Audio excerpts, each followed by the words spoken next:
Buonasera a tutti, oggi è martedì 11 dicembre e con oggi sono 202 giorni che trascorro su questa gru, la gru Ursus, la gru galleggiante ormeggiata nel porto di Trieste.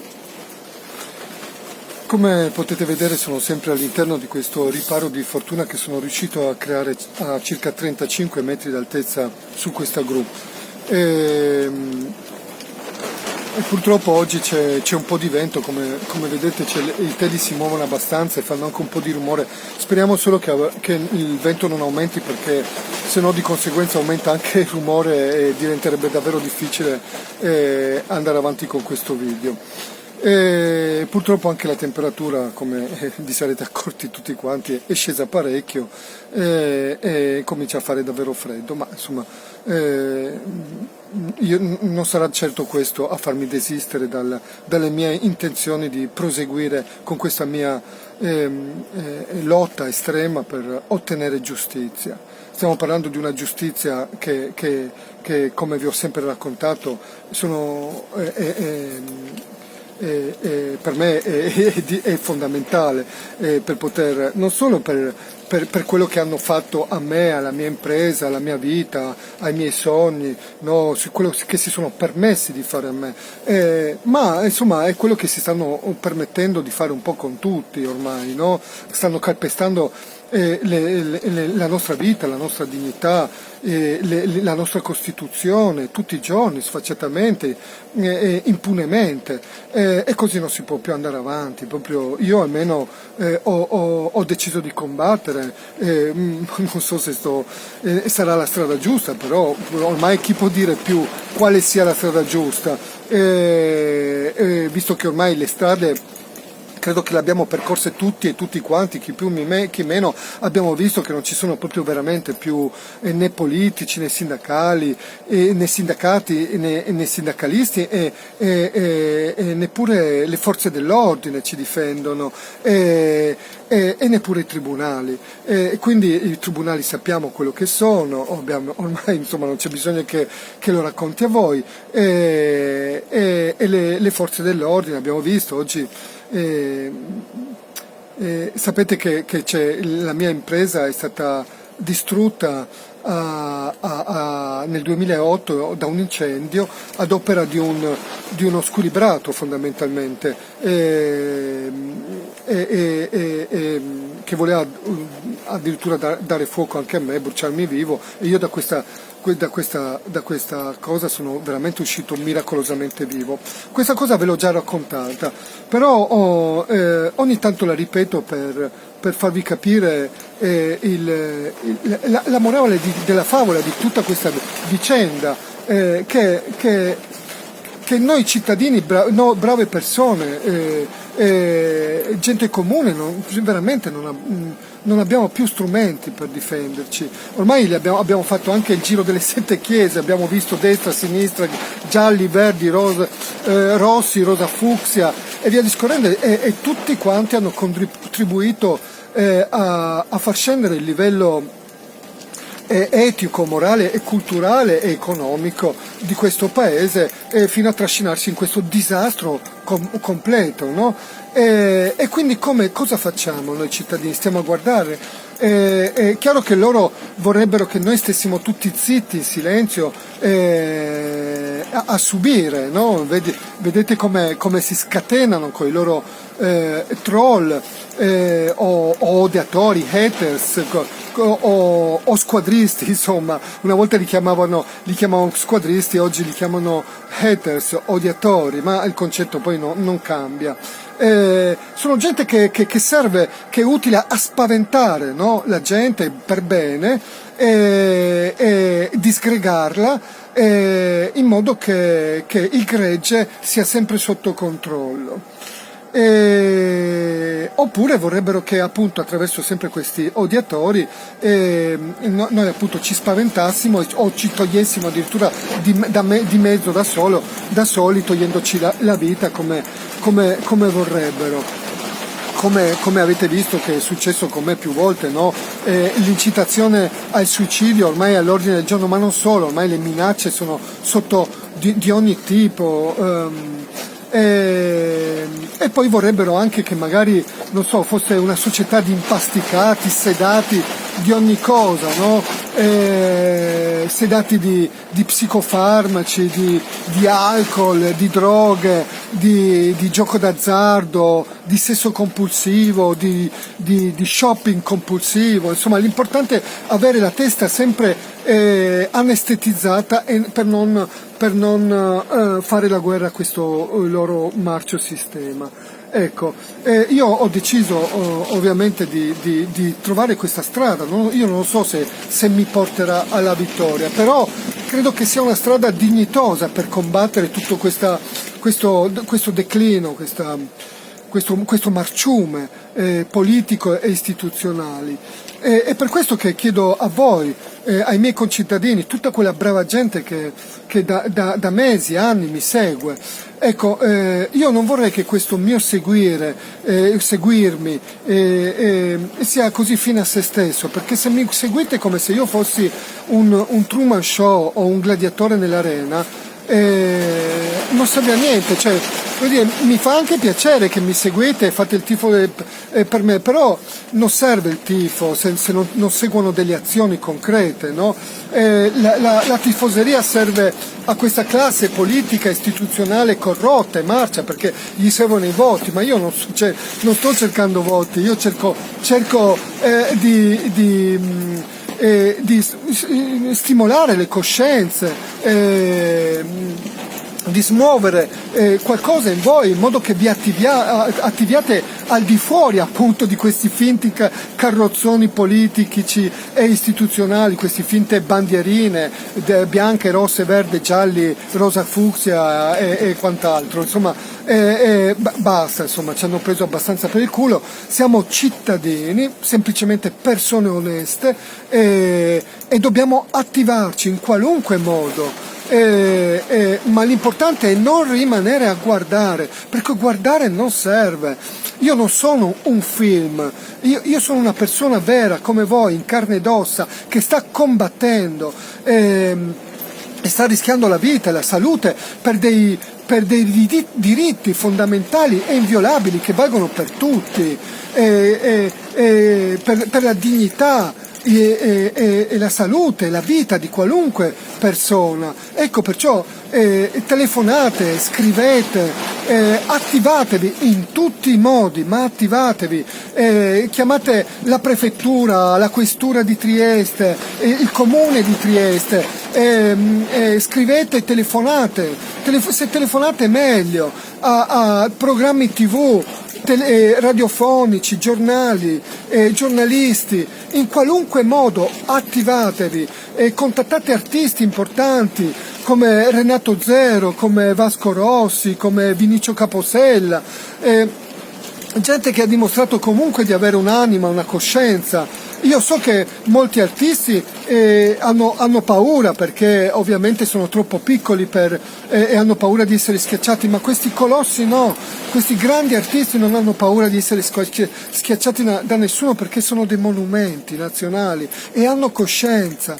Per cui chiediamo l'appoggio di questi artisti, ma non solo per me, per tutti noi, perché quello che stanno facendo a me lo stanno facendo a tutti. Quello che si sta permettendo questo sindaco in questa città è terrificante. Ormai davvero non c'è più giornale, TV, radio, che piccolo, grande che sia, che ogni giorno stanno dando la notizia di quello che succede su questa gru, ed è terrificante il messaggio che sta passando questo sindaco di Trieste, Roberto Di Piazza, la sua violenza fisica, verbale,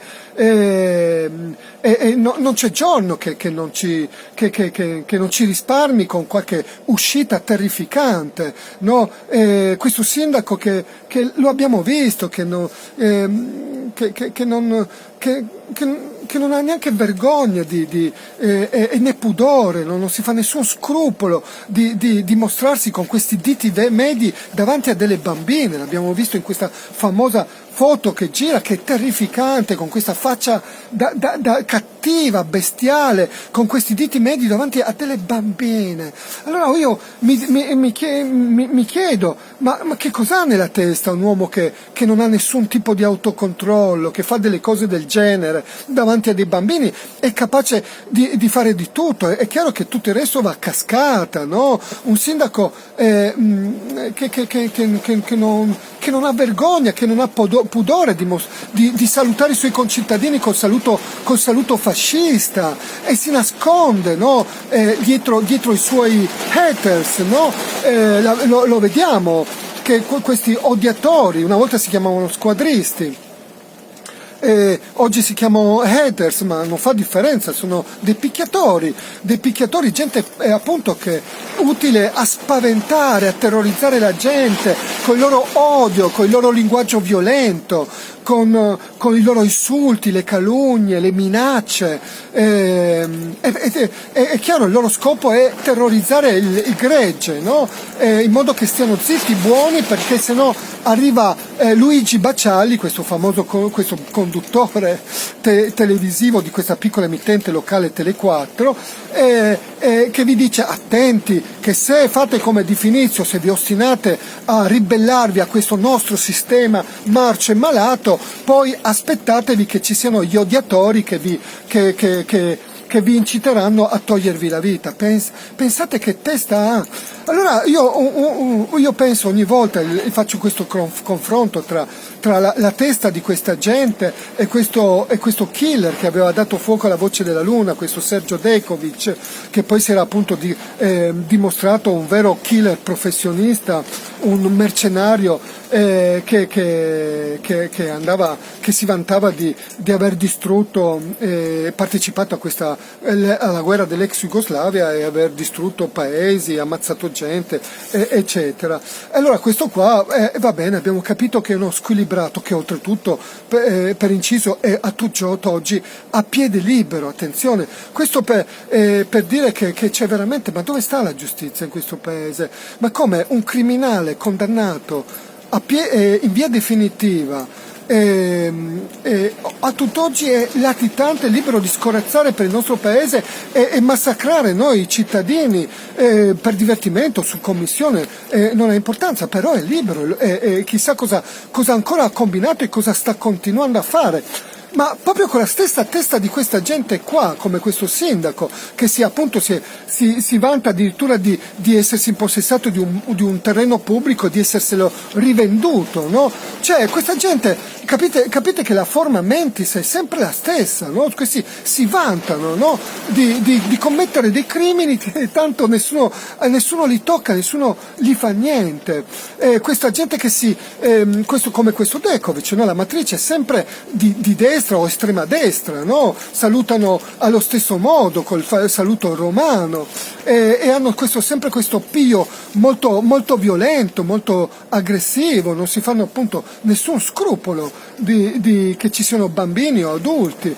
Allora ci si domanda veramente, ma che testa ha questa gente, no? Dekovic è uno psicopatico conclamato, è d'accordo, ma questi che cosa sono? Un Roberto Di Piazza che fa una roba del genere, che cosa ha nella testa? Un Luigi Baccialli che dice le cose che dice, che cosa ha nella testa? Un Bosazzi che non blocca un odiatore in diretta che incita al suicidio, che cosa ha nella testa? Un Franco Però, questo direttore del teatro Rossetti, che sapete che voleva che addirittura che questo haters che incitava al sottoscritto a togliersi la vita in diretta, voleva che continuasse a parlare addirittura. Allora questo Franco Però che cosa ha nella testa rispetto a questo Dekovic? Questo è terrificante, è per questo che dobbiamo smuoverci tutti, perché questo è il messaggio che stanno facendo passare, che i criminali, i malvagi che si presentino sotto qualunque bandierina, perché tanto comunque che si facciano chiamare nazifascisti o neoliberisti o che facciano parte di questa estrema destra finanziaria, che questo oggi fondamentalmente è il comune denominatore che unisce tutta questa gente, poco importa, vuol dire, il concetto è sempre lo stesso, stiamo parlando sempre di malvagi col delirio di onnipotenza che vorrebbero spostare una grande ricchezza, un grande potere nelle mani di pochi a discapito dei molti, e lo fanno appunto con questi mezzi, no? Attraverso le loro TV, i loro giornali come Trieste Prima per quanto riguarda Trieste, ma poi tutto il resto d'Italia va a cascata, funziona tutto nello stesso identico modo, no? Si nascondono dietro i loro odiatori, i loro squadristi, per comunicare, per terrorizzare la gente. Ecco, io non ho paura di loro, questo mi pare di averlo ampiamente dimostrato, anzi al di là della malvagità, no? Poi c'è anche il fattore stupidità, io credo che è veramente pazzesco, perché questo sindaco ormai dovrebbe averlo capito che io non ho paura di nessuno e sono pronto anche a farmi ammazzare, e che se anche dovessi cadere da questa gru e spaccarmi tutte le ossa o le gambe, indifferente, dovessi essere ricoverato in un ospedale e sopravvivere, io mi rialzerei e tornerei a fargli la guerra per sempre, finché non otterrò giustizia. Ma, è questo che è la cosa più sconvolgente. Questi non si rendono conto che io non mi fermerò mai e non ho paura di loro. E quindi invito anche a voi, non abbiate paura, perché tutta questa gente poi ha fatto sempre una brutta fine. Poi ci sono state anche le persone come me che sono anche morte, e probabilmente anch'io ci lascerò le penne, ma non mi interessa. L'importante è che voi non rimaniate a guardare questa cosa, perché quello che stanno facendo a me lo stanno facendo in un modo o in un altro anche a voi, e faranno anche sempre peggio, perché se voi continuerete a guardarmi, no? e a seguirmi come mi dite, come mi scrivete anche in privato, e vi ringrazio, ma non basta, dovete attivarvi, perciò scrivete, telefonate, incazzatevi, fate sentire la vostra voce in tutti i modi. Avete visto quanto terrore, quanta paura fa questa trombetta? Anche una semplice trombetta per loro è un problema, perché è un alzare la voce, un far sentire la voce. Ecco, usate tutti i mezzi, ma usateli, ma soprattutto ricordatevi che io non sono un film, non sono il gladiatore e non sono il Truman Show, sono un essere umano come voi, e come voi sto combattendo veramente con le unghie e con i denti contro questo sistema marcio e malato. E solo se noi, persone pacifiche, ci saremo capaci di unirci e affrontare insieme, al di fuori dei carrozzoni appunto politici e sindacali, questo sistema marcio e malato, solo così potremo vincere. Buona serata a tutti.